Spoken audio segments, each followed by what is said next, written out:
سب سے پہلی اور بنیادی بات، میں حیران ہوں، میں اپنوں کی بات کرتا ہوں جو آپ لوگ میرے مخاطب ہیں، میری سنی مسلمان بہنیں اور میرے سنی مسلمان بھائی، میں آپ سے پوچھتا ہوں، مجھے غیروں سے تو گلہ نہیں ہے، وہ تو ہیں ہی غیر، ہمیں کون سے، اب میں کیا لفظ بولوں، میں ممبر پہ بیٹھا ہوں، کون سی موت پڑی ہے کہ ہم اس دن عید غدیر مناتے ہیں؟ عید غدیر منانا اہل سنت والجماعت کا طریقہ تو نہیں ہے۔ میرا سنی مسلمان بھائی اپنے واٹس ایپ اسٹیٹس پہ عید غدیر مبارک لکھے گا، یار تو کسی لڑکی کی خاطر اپنے ایمان کو جلا رہا ہے اور کسی کی یاری کی خاطر اپنے ایمان پہ رندہ چلا رہا ہے، کل قیامت میں کیا منہ دکھائے گا رسالت مآب کو؟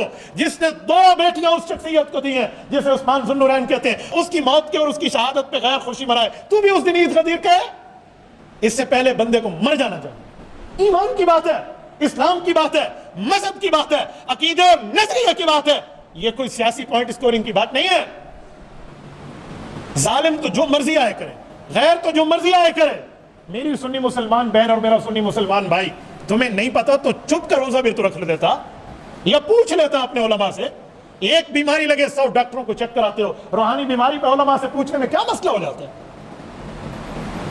ایک شخص سے میں نے کہا کہ بھائی پتہ نہیں بھولے سے کسی کا اسٹیٹس دیکھ لیا، میری تو عادت ہی نہیں ہے اس طرح کے کام، تو میں نے انہیں بتایا ایسا نہیں ہے، تو جواب میں کیا ہے، حضرت عثمان کی شہادت تو 12 ذو الحج کو ہے، وہ موجم طبرانی میں موجود ہے، 12 ذو الحج کو ان کی شہادت ہے، آج تو 18 ذو الحج ہے، آج تو عید غدیر ہے۔ میں نے کہا تو نے موجم طبرانی دیکھی ہے؟ کتنے جلدوں میں ہے؟ پڑھی ہے؟ کتنے صفحات پہ ہے؟ لکھنے والے کا نام کیا ہے؟ اس کی وفات کہاں ہے؟ وہ کہاں کا رہنے والا تھا؟ اس پہ کتنے ابواب ہے، کتنی جلد ہے، کتنی حدیث ہے، کتنے رقم الحدیث ہے؟ تمہیں پتہ ہے؟ تو نے اپنے ہاتھوں میں آج تک چھوڑ دور سے موجم طبرانی نہیں دیکھی، تمہیں موجم طبرانی پہ بات کرنے کا شوق ہے؟ اس حدیث کی کتاب کو میں نے پڑھا ہے، میرے پاس ہے، تم دیکھ لو، اس میں اگر ایک قول 12 کا ہے تو ایک 18 کا بھی لکھا ہوا ہے، مختلف اقوال لکھے ہوتے ہیں، تو مختلف اقوال کو تو نے مجمع علیہ بات سمجھ لو، یار ایک قول وہاں 12 کا لکھ دیا ہے تو ساتھ 18 بھی لکھا ہے، تمہیں وہ دیکھتے ہوئے موت پڑتی ہے؟ ایک راوی ایک قول لکھ دے تو اس کو حرف آخر سمجھ لیتا ہے، نہ اس کے آگے کچھ لکھا ہے نہ اس کے پیچھے کچھ لکھا ہے، اور روایت وہاں نہیں لکھی ہوئی۔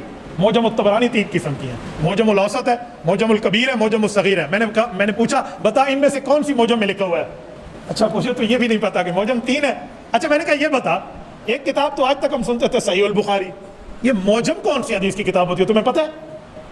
اب اسے یہ بھی نہیں پتا کہ موجم کیوں کہتے ہیں، جسے اتنا بھی نہیں پتا۔ پھر میں نے کہا بیٹا موجم اس کتاب کو کہتے ہیں جس کتاب میں ایک ایک صحابی کی روایات اکٹھی لکھ دی جائے۔ اچھا میں نے کہا تمہیں اچھا کرنا آتا ہے اور شرم نہیں آتی؟ خلیفہ سوم، مدبر وقت خلیفہ، داماد پیغمبر، اوے اتنا نیک آدمی جس نے کہا تھا جب سے سنے یہ دیکھیں، فرمایا جب سے اس ہاتھ کو رسول اللہ کے ہاتھوں میں ہاتھ دے کر بیعت کی ہے، وہ دن اور یہ دن میں نے کبھی اس ہاتھ کو اپنی شرمگاہ پہ نہیں لگایا، اور اپنے الٹے ہاتھ کے لیے فرمایا لوگو تم میرے قتل کے در پہ ہو گئے ہو، میرا الٹا ہاتھ مجھے رسالت مآب نے بیعت کے بعد فرمایا تھا کہ یہ اس طرف الٹے ہاتھ کی طرف والے کندھے پہ بیٹھا ہوا فرشتہ گناہ لکھتا ہے، فرمایا وہ کلمے والا دن اور آج موت کا دن ہے، میں نے اس طرف بیٹھے ہوئے فرشتے کو یہ مہلت نہیں دی کہ وہ اپنے قلم اٹھا کر میرا گناہ لکھ سکے۔ اتنی بڑی شخصیت کی شہادت کے اوپر عید غدیر کے معاملات، اور میں بڑا حیران ہوں، یہ ملک کی قومی اسمبلی ہے جہاں ہم سمجھتے ہیں ایجوکیٹڈ لوگ وہاں موجود ہیں، اور وہاں پہ جا کے خاتون اٹھ کے کہتی ہے عید غدیر کا دن ہے، سب کو عید مبارک ہو۔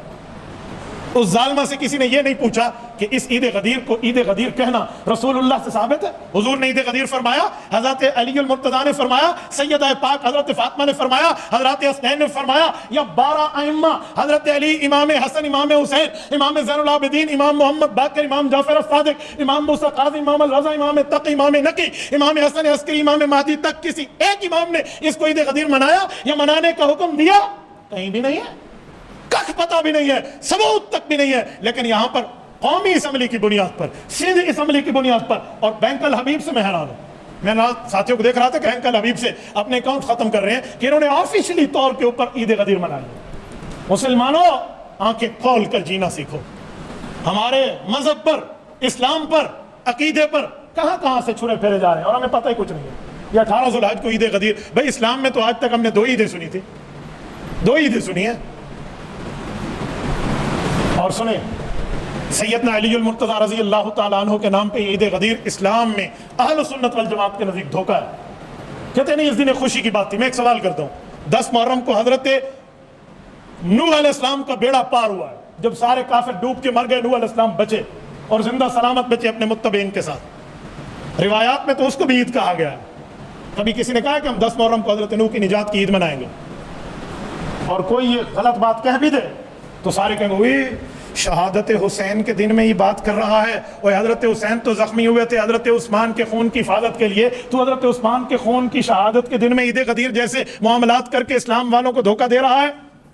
میرے دوستو, تمہیں کالج پڑھنے سے منع کسی نے نہیں کیا, تمہیں یونیورسٹی پڑھنے سے منع کسی نے نہیں کیا, تمہیں دنیا میں کسی غیر مسلم کے ساتھ اس نے سلوک کرنے سے منع کسی نے نہیں کیا, لیکن ان کی دیکھا دیکھی میں اپنے مذہب کو ذبح نہ کرو. امید ہے میرا میسج آپ تک پہنچا بھی ہوگا اور آپ آگے پہنچائیں گے بھی.